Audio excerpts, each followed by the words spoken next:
Mayong gabi mga kalunas di ata karon sa barangay Pangbulawan, padung tata karon sa barangay Kanhaway aron maghatod sa ato ang Christmas bundle surprise sa ato ang lucky winner or beneficiary sa gasa gikan ni Kong Carol Lopez og sa Lunas Party List. So nibiyahe mi from Tubigon to Gindolman, so it takes around 150 kilometers, around 2 hours.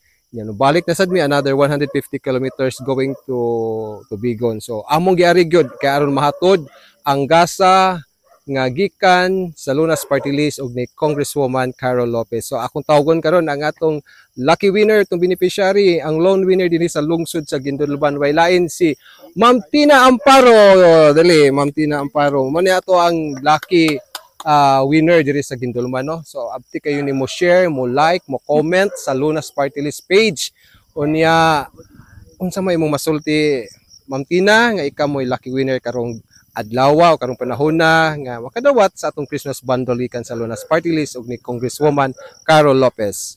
Magpasalamat lamang ko unang-una ni Ma'am Carol Lopez sa isang gihatag ng Nutso Buena og mora to, salamat og Merry Christmas, Happy New Year advance. Okay, so dawata dara na dire na to ang pinaskuhan kaya with sige, so di patamhuman manghanta sa taog pinaskuhan mamaskot tani man ang Ma'am Tina kasadya ning takna dapit sa kahimayan mauray among nakita ang panagway nga masanagon bulahan og bulahan ang tagbalay nga giawitan awit nga halang dungon sa tanang Pasko magmalipayon. Okay, Merry Christmas Ma'am Tina Amparo dinhi sa lungsod sa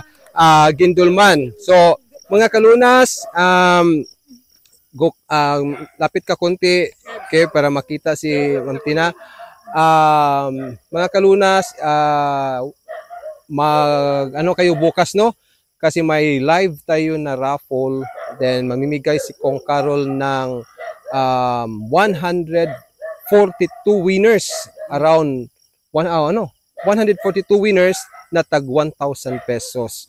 So atangin ninyo og mapuhon sa may alas 3 ang takna sa hapon. Okay, so daghan kayong salamat mga kalunas nato diha sa tibok probinsya sa Bohol, sa atong mga igsuon diha sa nagkadayang lungsod ug barangay sa probinsya sa Bohol. Daghang salamat, maayong Pasko kanatong tanan. Yehey!